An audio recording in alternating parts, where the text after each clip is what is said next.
WWE Night of Champions took place in Saudi Arabia, and as such, this is going to be a very different review. You may note the lack of overlay. The guy who designs my graphics quite rightly assuming that I wouldn't need one for a show that I haven't seen. I do not watch the shows in Saudi Arabia, purpose of full disclosure, so the actual talk about the wrestling content is going to be limited, but historical context is important when it comes to Night of Champions and when it comes to many things that happened here. We saw the debut of the World Heavyweight Championship. We saw the last pay-per-view match of Mustafa Ali on the main roster. He has now been fired by the WWE. Quite recently, they believed in him enough to give him an Intercontinental Championship match in Saudi Arabia. It's also very telling about where we were heading with the Bloodline. They main evented this show, and it was the beginning of the end for the Usos in the Bloodline, which has been largely ignored because one of the Usos is back in the Bloodline. The Bloodline storyline makes very little sense, but before we get to that, very little sense, but it's also the best storyline in wrestling. This does not make sense. Before we get to that, we opened with Seth Rollins against AJ Styles, the finalists for the World Heavyweight Championship.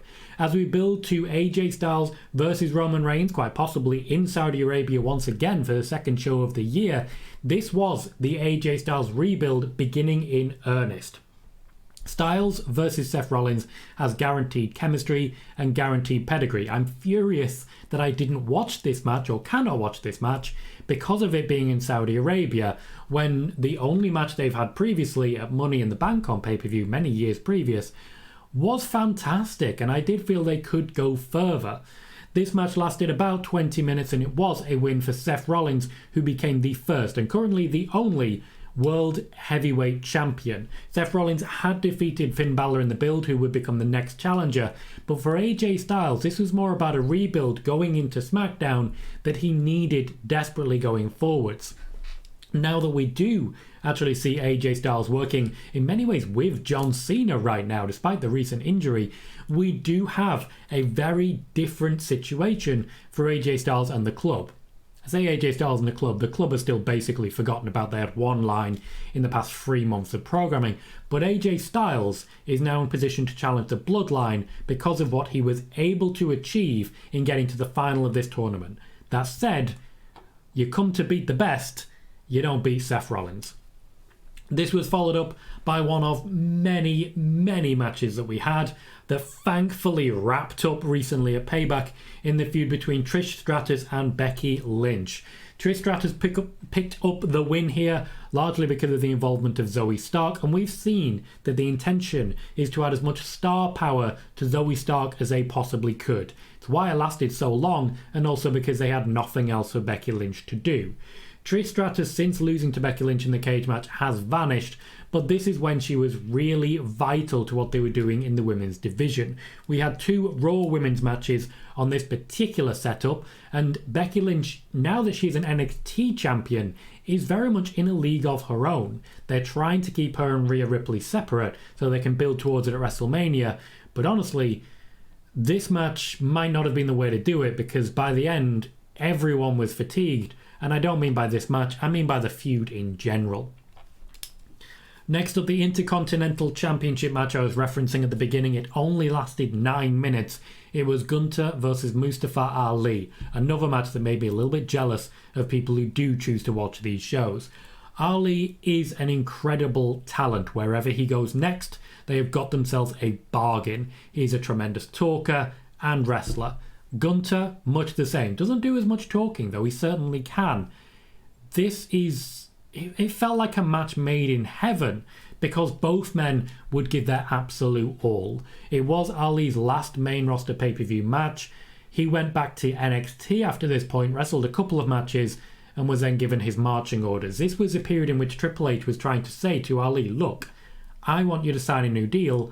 I will make you a big deal.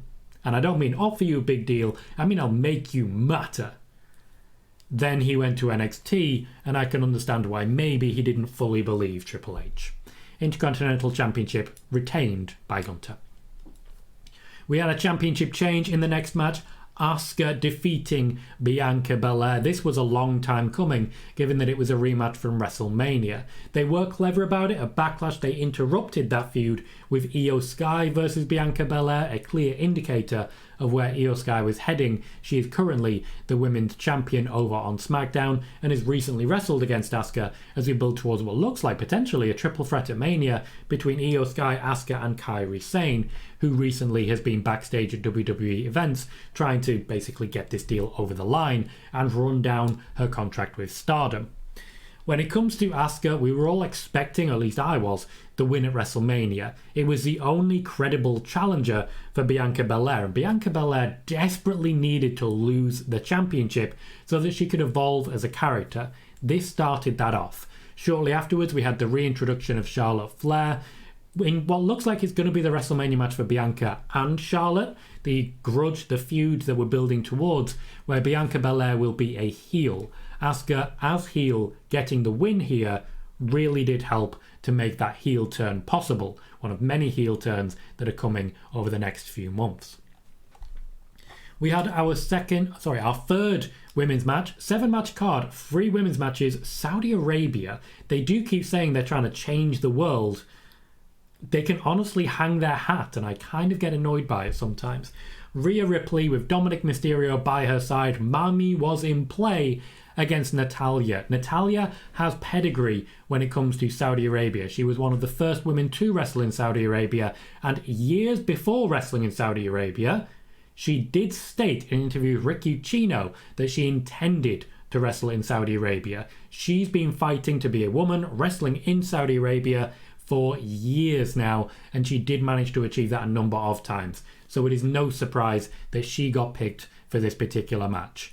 Rhea Ripley had already vanquished Natalya. It was during a very difficult period of Rhea Ripley's championship reign that isn't over, because she's now also vanquished Raquel Rodriguez without much of an issue.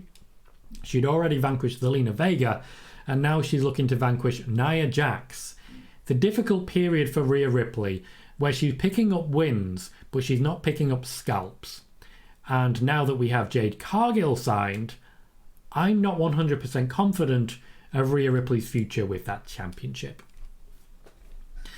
Brock Lesnar took on Cody Rhodes in a singles match that lasted less than 10 minutes again. I should note the Rhea Ripley-Natalya match only lasted 1 minute, so wow on that one.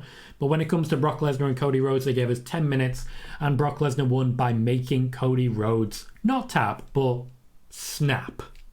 The story afterwards was very much based on Cody having the broken arm. Brock Lesnar at SummerSlam would shake the hand of Cody Rhodes, and Cody Rhodes would let him, and this match here is why it's ridiculous. For months, Brock Lesnar was breaking arms, and Cody Rhodes was in intense pain, but, oh well. What the hell? Brock Lesnar going to Saudi Arabia isn't particularly new. He gets a bit of a bonus for it, and he has a private jet which he flies basically just himself at. So he gets away with a lot when it comes to this. I would say he gets away with murder, but this is not the show to say that.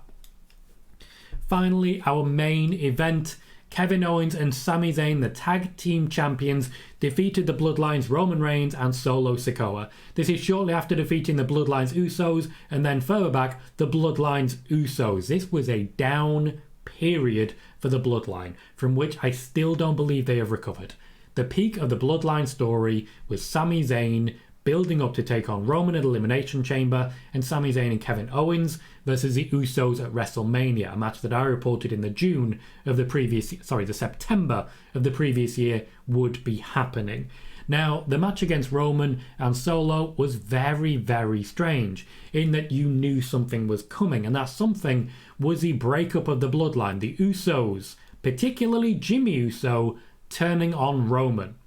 Couple of months later, they'd undo this entirely, and while Jay struck out on his own, Jimmy Uso is now back with the Bloodline, despite Jimmy being the leader of the actual split from the Bloodline.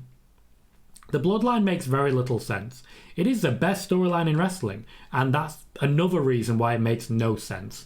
The match was a moment for Roman Reigns to put over Sami Zayn. He didn't really, but he kind of did, and it was the basically the send-off for Sami Zayn. You'd have thought WrestleMania was going to be a send-off for Sami Zayn and the Bloodline, but no, they milked it a little bit drier.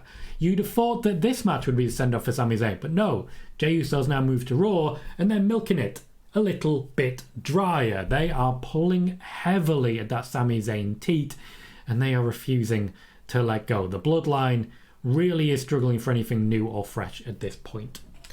I cannot tell you whether the wrestling quality was good for Night of Champions. Most of the matches were short. Even the Roman Reigns match was less than half an hour, which is incredible for Roman Reigns.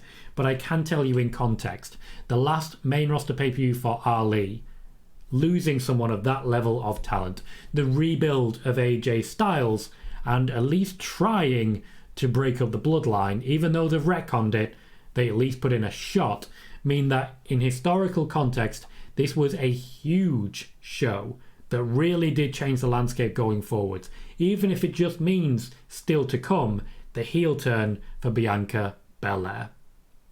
Check out the Money in the Bank review on the screen right now, and I'll see you soon.